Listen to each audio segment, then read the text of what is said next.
Iran যুক্তরাষ্ট্র সংঘাতের মাত্র ৩ সপ্তাহের মধ্যে মার্কিন প্রেসিডেন্ট ডোনাল্ড ট্রাম্প এক গভীর সংকটের মুখোমুখি হয়েছেন। যুদ্ধ পরিস্থিতি ক্রমশ তার নিয়ন্ত্রণের বাইরে চলে যাচ্ছে। তেলের মূল্য বিশ্বজুড়ে বাড়ছে, মিত্র দেশগুলো থেকে যুক্তরাষ্ট্র বিচ্ছিন্ন হয়ে পড়ছে এবং দীর্ঘমেয়াদী সামরিক অভিযানের আশঙ্কায় নতুন করে হাজার হাজার সৈন্য মোতায়েনের প্রস্তুতি নেওয়া হচ্ছে।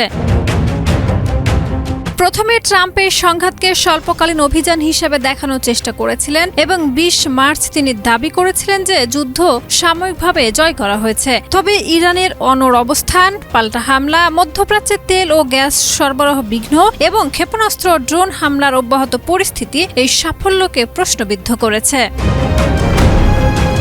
বিশ্লেষক অ্যারন ডেভিড মিলার মনে করছেন, ট্রাম্প নিজেই ইরান যুদ্ধের ফাঁদে আটকা পড়েছেন এবং এর থেকে সহজে বের হওয়ার কোনো উপায় নেই। হোয়াইট হাউসের কর্মকর্তারা সামরিক অভিযানের কিছু সাফল্য উল্লেখ করলেও ন্যাটো ও অন্যান্য মিত্রদের সরাসরি যুক্ত না হওয়ায় ট্রাম্প কিছুটা বিচ্ছিন্ন হয়ে পড়েছেন।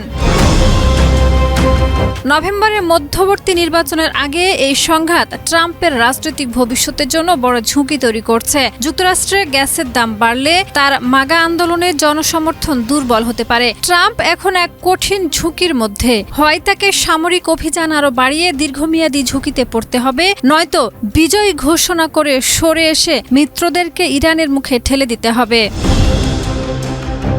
বিশ্লেষকরা মনে করছেন, যুদ্ধ পরিস্থিতি ক্রমশই ট্রাম্পের নিয়ন্ত্রণের বাইরে চলে যাচ্ছে। সব মিলিয়ে ট্রাম্প প্রশাসন একটি বড় ধরনের ফাঁদে আটকা পড়েছেন মনে করছেন বিশ্লেষকরা।